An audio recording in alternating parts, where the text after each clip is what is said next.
Então, termo de depoimento número 17, que presta Marcelo Baio Odebrecht, aqui presente, e acompanhado de seus advogados Luciano Feldens, Débora Poeta e Joana Paula Batista. Marcelo, eu peço que tu confirme se estes são os teus defensores por ti nomeados, e ainda se tu comparece aqui de forma espontânea e voluntária para contribuir com o Ministério Público no processo de colaboração premiada celebrado com base na Lei 12.850 de 2013. E ainda se tu tens conhecimento de que a tua contribuição, teus benefícios dependem da qualidade da tua contribuição, dos depoimentos e ainda dos elementos que vão ser entregues. Eles são meus defensores, só que espontaneamente. Por favor, Marcelo, eu queria que tu falasse a respeito do anexo número 6.1.1, crédito BRK, crédito ao PT, Governo Federal, pela aprovação da MP 613/2013, REIC, pagamentos a parlamentares para a conversão da MP 613/13 em lei. Com o Guido, a única contrapartida específica mesmo que eu tinha alinhado em função do pleito foi a questão do refis da crise. Aí, quando chegou em perto de 2014, ele sinalizou que tinha expectativa de uns 100 milhões para a eleição de 2014, tá? E aí internamente, ou seja, o Guido não sabe que esse crédito veio, da onde veio, que empresa bancou, ou qual foi, mas internamente, esse crédito, eu combinei internamente, a gente alocou a Braskem, até porque na época, a campanha Eduardo Campos e a construtora já tinha gasto quase 50 milhões, não era na campanha, era num problema que eu informava, um problema que ele teve lá com o presídio, a construtora tinha bancado isso, e já estava também a compromisso da campanha do Aécio estava na área da construtora. Então aí foi uma divisão interna, a Braskem assumiu esse compromisso do 100, e internamente a gente alocou ao REIC, porque esse era o nosso hábito, quer dizer, tudo que a gente procurava, tudo que era pagamento, seja ilícito, seja lícito, de qualquer maneira, a gente sempre alocava o centro de resultado.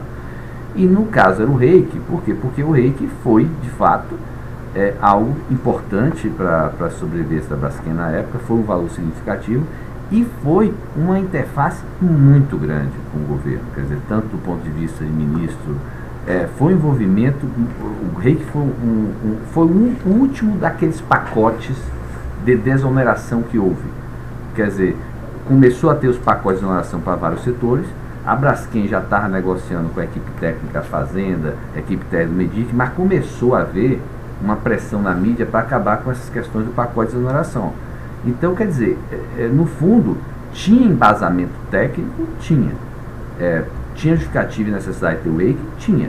Mas não tinha saído se não tivesse um apoio político. E provavelmente também, se eu não tivesse todo esse acesso, essa interface, e ficasse lá fazendo pressão, entendeu? É provável que o REIC, então, justificava que, internamente, que esse assunto, digamos assim, bancasse a campanha presidencial. Desculpa, Marcelo, tu poderia só explicar um pouquinho melhor por que esse projeto era importante para a Braskem? Qual era a razão da Braskem estar com dificuldades naquele momento e por que ela precisava resolver esse problema? O grande problema, na época, era o shale gas. A gente tinha a petroquímica brasileira baseada em nafta, certo? Era um contrato e o shale gas veio e praticamente destruiu a competitividade da petroquímica baseada em nafta. O nosso contrato com a Petrobras naquela época simplesmente ficou inviável. Só que quando eu assumi no conselho da Braskem em 2009, eu tomei uma posição que é o seguinte: a Petrobras está sentada no conselho, ela é minha principal sócia. A principal interface da Braskem é com a Petrobras na negociação da matéria-prima. Só que não adianta a gente ficar brigando. Se a Braskem ficar brigando com a Petrobras pelo contrato, não adianta. Então, eu tomei o partido de que lá dentro, eu avisar os conselhos da Petrobras, olha, eu não vou ficar incentivando brigas com a Petrobras sobre matéria-prima. Vamos tentar buscar da desoneração fiscal. Ou seja, é uma maneira de unir a agenda, porque eu sabia o seguinte: por mais relação que eu tivesse, seja com o Guido, seja com a Dilma, a Graça tinha muito mais do que eu. Então não adiantava, se eu fosse brigar lá para tentar melhorar o contrato de matéria-prima com a Petrobras, eu sempre ia perder. Então, o que eu fazia? Vamos juntos. A única maneira que eu tinha de ter um consenso entre Petrobras e Odebrecht para ir junto brigar por uma redução do custo da matéria-prima na Braskem era a desoneração fiscal. Como estava tendo várias exonerações fiscais, nós embasamos tecnicamente a questão da desoneração fiscal. Essa desoneração fiscal da Braskem, é importante entender assim, a Braskem é o primeiro elo da cadeia. Então, não era necessariamente só para a Braskem. A Braskem recebia esse benefício e uma parte desse benefício era repassado para a cadeia, até porque a cadeia toda sabia. A negociação, inclusive, não se dava só com a Braskem, se dava com a Biquim. E todos os clientes sabiam, quando a gente ia receber essa desoneração fiscal, que uma parte, eles também cobravam redução no preço deles. Então, no fundo, toda a cadeia petroquímica se beneficiou dessa desoneração fiscal. Agora, a Braskem era, digamos assim, era o primeiro nome, era quem mais estava à frente, mas a Biquim estava junto com a Braskem. Agora, então tinha embasamento técnico, tinha legitimidade, mas é aquela história. Também você tem vários projetos no Brasil que tem legitimidade, tem embasamento técnico, mas se você não tem acesso ao REIQ, você não consegue aprovar. Então, é difícil precisar, se com todo embasamento técnico, com toda a justificativa que havia para sair o REIQ, se ele ia sair, se a gente também não tivesse o acesso que tinha para fazer esses nossos pedidos, entendeu? Então, essa questão é difícil. Você acaba não sabendo se você teve aquilo aprovado porque tinha um embasamento, tinha legitimidade, ou porque você tinha acesso ao poder, que no fundo era porque você era grande doador. Exemplo, o REIQ, por exemplo. Eu me lembro assim, os pacotes estavam acabando. Então, na mesma época, foi negociado o pacote de etanol. O pacote de etanol era um pacote que tinha muito mais pessoas envolvidas, porque aí a Odebrecht Agroindustrial é uma parte do setor, pequena. Nós éramos o segundo ou terceiro player, mas vários players. A única estava na frente. Então, por exemplo, o pacote de etanol não tinha a cara do Odebrecht. O REIQ tinha, porque era a Braskem. Braskem era quem mostrava a figura. Então, por exemplo, o pacote de etanol era uma coisa mais difusa. Então, veja como as coisas funcionavam. Então, teve uma reunião lá no Palácio do Planalto, no Palácio Palácio Planalto, com representantes do setor agroindustrial. Eram 5 pessoas, eu me lembro o Guido, a presidenta, para falar do pacote de etanol. Terminada essa reunião, ficou definido que o pacote de etanol seria anunciado no dia seguinte. A essa altura do campeonato, eu sabia que a pressão estava grande, talvez esse fosse o último anúncio. Aí, quando terminou a reunião, eu cheguei para o Guido e falei assim: Guido, veja bem, se você vai anunciar o pacote de etanol, o REIQ já está mais do que discutido com as equipes técnicas, já está mais do que aprovado. Anuncia junto, porque se não anunciar junto, vai ter bombardeio em cima do pacote de etanol, mais uma desoneração, e depois vai ficar mais difícil. E aí foi anunciado junto. Mas veja bem, o pacote era legítimo, se justificava. Agora, será que ele teria sido aprovado se eu não tivesse esse acesso? Quer dizer, é uma coisa difícil de dizer. Mas esse pacote ele ficou vinculado a uma contribuição. Ele ficou... Não ficou. Ele não ficou. Nunca é aquela história. Fora a questão do refis da crise, eu nunca mais tinha... eu nunca mais acertei nenhuma contrapartida com o Guido. Mas é aquela história. Ele sabia que eu era o grande doador, ele sabia que eu ia... E a partir do momento que eu tive com ele, ele começou... Eu tinha acesso a ele. Quando eu pedia para ele para aprovar o REIQ, ele sabia que ele estava falando com um grande doador. Ele sabia que ele estava falando com alguém que recorria. Ele sabia que ele falava com alguém que dava dinheiro a João Santana. O fato de anunciar e aprovar o pacote mesmo junto com o etanol é porque ele já sabia que ia receber em troca. É isso que você está querendo dizer? Eu acho que... Eu não sei se ele sabia que ia receber em troca daquele pacote, mas não, ele sabia... Ele sabia que ia ter sempre em mim, ou seja, ele sabia que se lá na frente eu não concordasse com o valor, ele sempre podia voltar lá e dizer, aquele pacote foi importante para vocês, ajudei. É aquela história, você acaba não precisando ele com certeza não precisava usar o argumento, eu não precisava usar, mas ficava, aquela história, sabe? Você tem o argumento, mas não precisa nem usar ele. Entendi. Mas a Braskem, ela era o primeiro elo dessa indústria química, né? Ela era, eu até acredito que a única compradora do... Exatamente, aí ela era a única compradora, então o benefício ia primeiro para ela, e aí ela repassava uma parte do benefício para a cadeia. Mas era a principal... Ela era quem recebia o benefício, ela tinha obviamente que repassar, porque essa negociação se deu, para ter todo esse embasamento, para ter todo, você mobilizou toda a associação do setor, a biquíni. Tá, e aí então foi editada uma medida provisória para regular esse benefício. E aí, como toda medida provisória, é aquele problema. Sempre havia buracos, aí você aprovava uma coisa no Ministério da Fazenda, aí ia para o Congresso. No Congresso, quando o pessoal percebia que tinha o interesse das empresas por trás, você sempre tinha.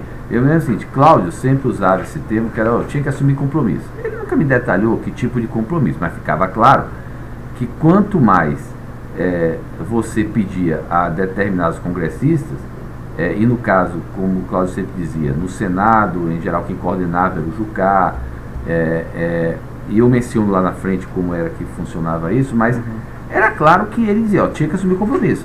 Em geral, então acerte com os negócios,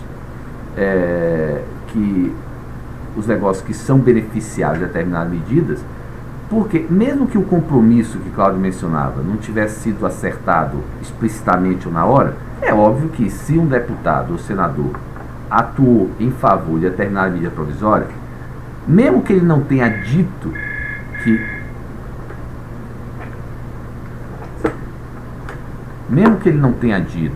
que demandaria um recurso por conta daquela medida, criou expectativa. E lá na frente, ele ia cobrar. Então, e eu dizia sempre para Cláudio, cuidado, porque, veja bem, você começa a usar, por exemplo, o Jucá. Mesmo que você não acerte com o Jucá, que é 4 milhões por conta dessa medida provisória, aí você cria expectativa. Lá na frente ele vai pedir um valor absurdo para a campanha, e aí não vai aparecer ninguém para pagar. Então, já alinhe, já autorize com os negócios que são beneficiários de cada medida aprovada no Congresso, uma expectativa que esses negócios vão bancar lá na frente em relação a candidaturas.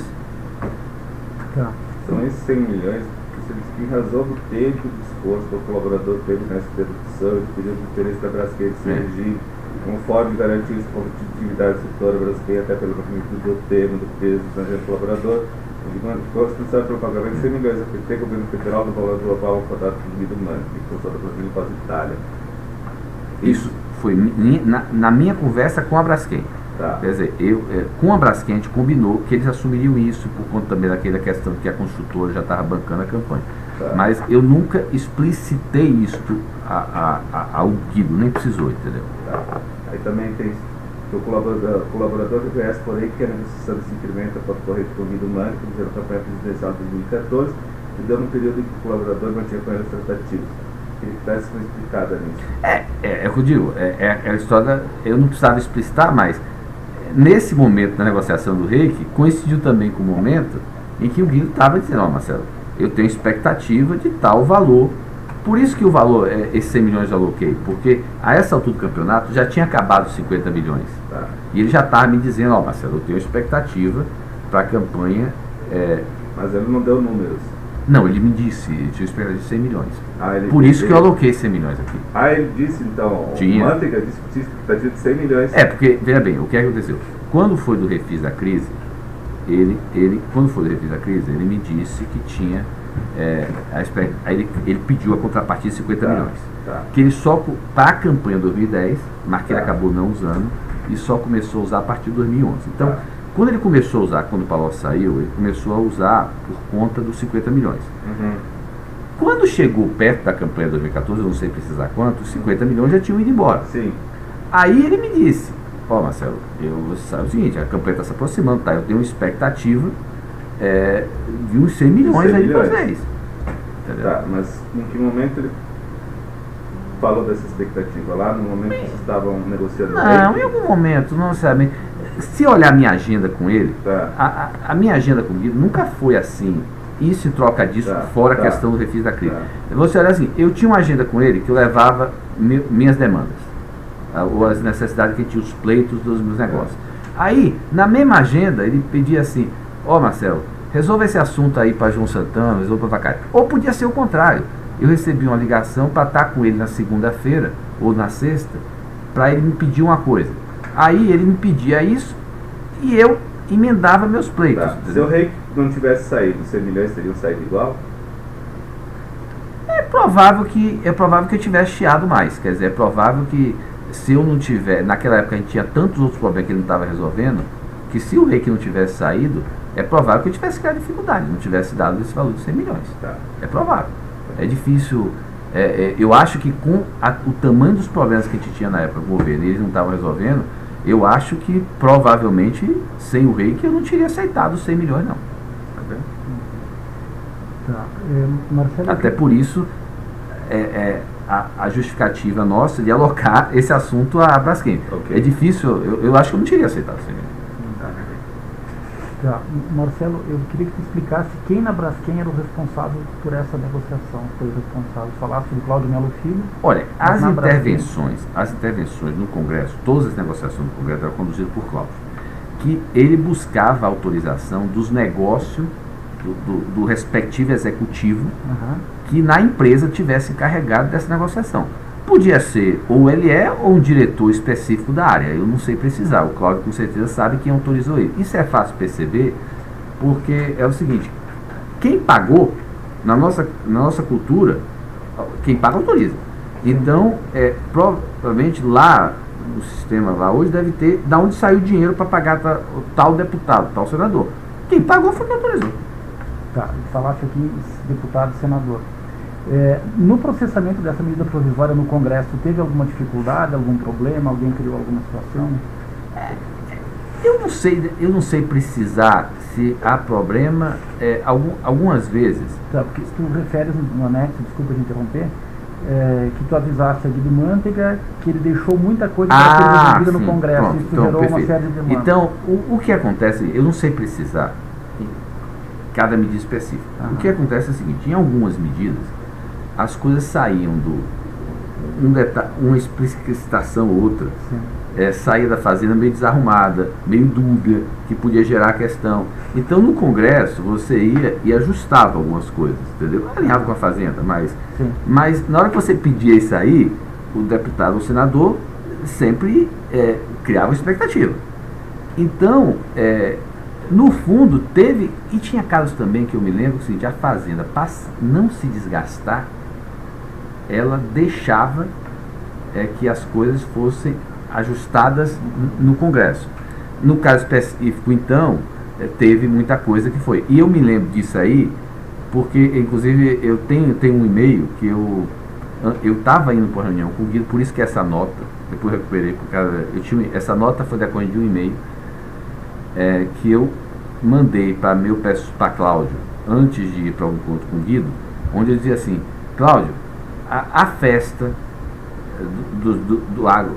do agronegócio, do pacote de etanol teve custo da festa na casa? Aí ele falou sim. Aí ele me falou sim, eu não procurei nem saber. Eu até pedi para ele, me informe depois, mas eu não me lembro o que era, mas eu cheguei para o Guido e falei, Guido, teve custo. Até é uma forma também de eu dizer o seguinte, você não fez tudo que devia fazer, então deixou problema. É mais também uma negociação minha para ele não supervalorizar o que ele fez pra gente, entendeu? Tá. E aí esse custo era compensado de alguma forma? Não, isso na verdade é uma maneira minha de ele não ficar supervalorizando as coisas. Então eu disse que tinha custo, então é a maneira de desvalorizar um pouquinho o esforço dele. É a parte da negociação de expectativas, entendeu? Não teve custo, teve custo. Aparentemente teve custo. Esse custo, não sei informar, foi esse é que eu digo, as intervenções no Congresso e as negociações no Congresso, Do Cláudio, ele fazia, mas ele buscava autorização do empresário do negócio que estava responsável por comprar a determinada medida provisória. Aí, caso a caso é um caso. Pode ser um diretor específico ou o LE, que autorizava. Mas aí ele vai poder dizer quem era que autorizava cada coisa específica. Eles têm algum acréscimo? Entendeu? Eu digo o seguinte, em vários momentos ele dizia para mim, ó, Marcelo, teve compromisso, tinha compromisso, eu dizia, ó, de minha parte você só alinha com, se tem compromisso que você está assumindo, alinhe com o negócio. Quer dizer, apesar de eu não autorizar o pagamento específico, muitas vezes sabia do pagamento, sabia que tinha alguns compromissos que estavam sendo assumidos. Tá. Quem é que gerenciava esse custo? Eu tinha a gerência trabalhista, esses outros custos, quem é que gerenciava dentro da empresa? Aí cada negócio seu. Lá é o seguinte, para você fazer um pagamento, nós éramos extremamente descentralizados, cada um tinha um centro de resultado. O que tinha um centro de resultado pode ser um contrato, ou qualquer tipo de negócio era um centro de resultado. Então, os pagamentos, seja lícito, seja ilícito, de qualquer natureza, eles tinham que ser aprovados pelos responsáveis pelo centro de resultados. E o responsável pelo centro de resultados podia aprovar. Então, eu, por exemplo, o que eu aprovava era basicamente o que era referente à campanha presidencial. Que eu tinha uma linha, a campanha presidencial comigo. Então, tudo referente à campanha presidencial era aprovado por mim. As outras campanhas, eu comento lá na frente, Vai para cada municipais, era o regional? Aí acho que tem um anexo que eu comento mais, porque aí tem uma dinâmica própria. O Congresso era Cláudio? Não necessariamente, por isso que eu digo, tem uma dinâmica própria. Aí eu tenho um anexo mais na frente que eu elaboro mais isso.